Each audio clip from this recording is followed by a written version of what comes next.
দেখছেন গ্রামে কিভাবে ঝড় হয়। ঝড় বৃষ্টি হচ্ছে, ভয়ানক বৃষ্টি হলো, ঝড়ও হয়েছে। অনেক পাকা আম সংগ্রহ করলাম, আম খাচ্ছি আর ঝড়ে ছবি উঠাচ্ছি। ভালোই লাগছে। দেখুন কিভাবে গ্রামে বৃষ্টি হয়, ঝড় হয়, আকাশে মেঘের গর্জন শোনা যায়। আমি একটি ঘরের ভিতরে আছি, ছোট একটি ঘর, সেখান থেকে ভিডিও করছি। বড় একটি আম গাছের ডাল ভেঙে পড়লো একটু আগে, আকাশে বিদ্যুৎ চমকাচ্ছে। বাগানটি কেমন একা নিঃসঙ্গ মনে হচ্ছে, সব জায়গায় বৃষ্টি। ওই যে একটি কাঁঠাল পড়ে গিয়েছে, ঝড়ে কাঁঠালও পড়েছে মাটিতে। আম তো কুড়িয়েছি এক ব্যাগ, সব পাকা আম। কাঁচা আম গাছে আছে রূপালি, ওই আম এখনো পাকার সময় হয়নি। যাক, ঝড়ের ছবি আপনার কেমন লাগে হ্যাঁ জানাবেন। এই যে আকাশে বজ্রপাত, ঝড়ের ছবি কেমন অবশ্যই জানাবেন। কেমন লাগছে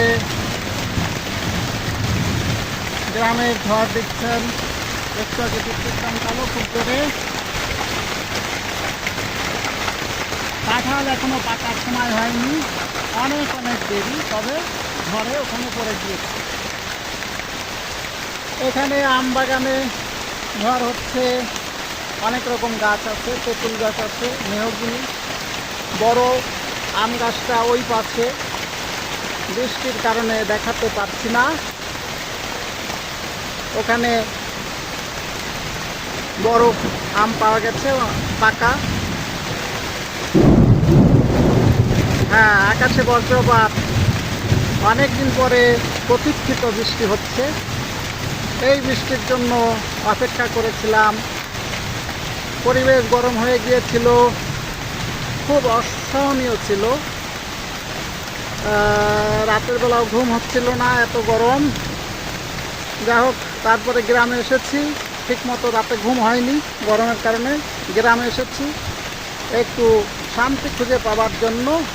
আম বাগানের এখানে আছি, বৃষ্টি হচ্ছে মুষলধারে, ঝড়ও হলো, অনেক আম সংগ্রহ করলাম।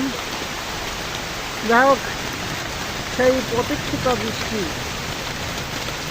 কেমন লাগছে অবশ্যই কমেন্টে সবাই লিখে লিখে জানাবেন, এবং ফলো বাটনে কাজটা করে দেবেন।